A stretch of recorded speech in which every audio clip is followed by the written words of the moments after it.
Banco Central, como o Thaís apontou, reduziu a taxa básica de juros de 2,25% para 2% ao ano. Eu falei que dava para confiar no seu taco, que as suas informações são sempre certeiras.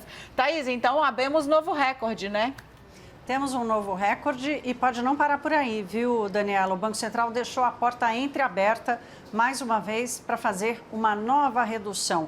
Ele faz sempre um balanço dos riscos, tanto para a inflação quanto para toda a economia como um todo. E ele diz o seguinte: a taxa de juros tão baixa quanto está continua a prescrever, quer dizer, continua sendo a prescrição correta para o momento da economia, e se houver a necessidade de fazer mais um ajuste, ele vai ser pequeno, vai contar com um gradualismo, ou seja, vai ser bem gradual nessa toada aí de uma redução de 0,25%, e a preocupação que está no centro das atenções do Banco Central agora é com as contas fiscais, como eu também tinha dito no comentário anteriormente, quer dizer, o Banco Central olha para a inflação, mas ele está com essa preocupação com relação ao futuro das contas públicas e diz claramente que a manutenção da taxa de juros neste patamar pode ficar durante muito tempo, inclusive alcançar 2022, mas vai depender, entre aspas, da manutenção do atual regime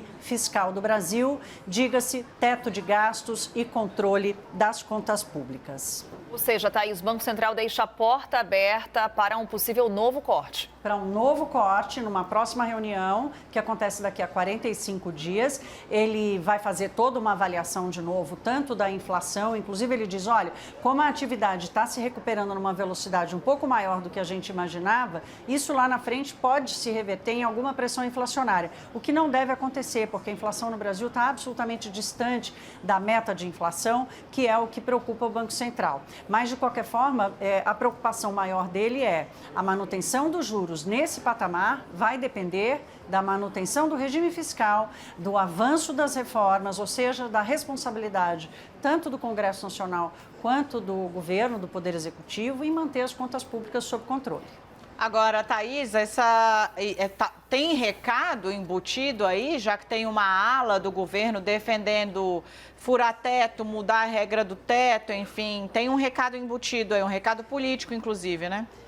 Eu ia até dizer que não é exatamente um recado político, mas eu entendo a sua pergunta, Dani, mas o Banco Central está no papel dele, quer dizer, ele está dizendo o seguinte, olha, a taxa de juros do tamanho que ela está, ela não embute tanto o risco das contas fiscais saírem do controle. Então, o recado não é exatamente político, é absolutamente prático, pragmático. Se descuidar das contas públicas, não tem como manter os juros assim.